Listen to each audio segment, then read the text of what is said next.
ಸಾರ್ತಾರೆ, అందరూ కూడా చూడండి దేవుని మహిమను చాటుతారు. ಆದ್ರೆ ನಾವು ದೇವರ ಮಹಿಮೆಯಾಗಿದ್ದೇವೆ. అయితే మనము దేవుని మహిమ అయ్యిండాము. హల్లెలూయా, హల్లెలూయా, ಆಮೆನ್, ఆమేన్, హల్లెలూయా, హల్లెలూయా. ನಂಬುವರು ಕೈ ತಟ್ಟಿ ಹೇಳ್ರಿ, ದೇವರೇ ನಾನೇ ನಿನ್ನ ಮಹಿಮೆ. వాళ్ళు చేయి తట్టి చెప్పండి, నేనే మీ మహిమ అని. హల్లెలూయా, హల్లెలూయా. ಎಷ್ಟು ಜನ ಸಂತೋಷವಾಗಿದ್ದೀರಾ? ఎంతమంది సంతోషంగా ఉన్నారు?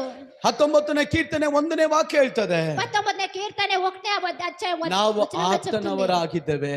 మనము ఆతనలో అయ్యిండాము. ನಾವು ಆತನವರಾಗಿದ್ದೇವೆ, మనము ఆతనులుగా అయ్యిండాము. ಆತನನ್ನು ಅರಿತವರಾಗಿದ್ದೇವೆ, మనము ఆతనని ಆತನನ್ನು తెలుసుకునేవాళ్ళ ಸಾರುವವರಾಗಿದ್ದೇವೆ. ఆతనని సారేవాళ్ళ అయ్యిండాము. హల్లెలూయా, హల్లెలూయా. ನೋಡಿ ದೇವರ ವಾಕ್ಯ ಹೇಳ್ತದೆ, చూడండి దేవుని వాక్యం చెప్తుంది, ಆಕಾಶವು ದೇವರ ಪ್ರಭಾವವನ್ನ ಪ್ರಚಾರಪಡಿಸುತ್ತದೆ. ఆకాశము దేవుని ప్రభావాన్ని ప్రచారపడిస్తుంది. ಗಗನವು ಆತನ ಕೈ ಕೆಲಸವನ್ನ ತಿಳಿಯಪಡಿಸುತ್ತದೆ. గగనము ఆతన చేయి పనిని ಇಡೀ ತಿಳಿಪಡಿస్తుంది. ಎಲ್ಲಾ ಸೃಷ್ಟಿಯು ಕರ್ತನ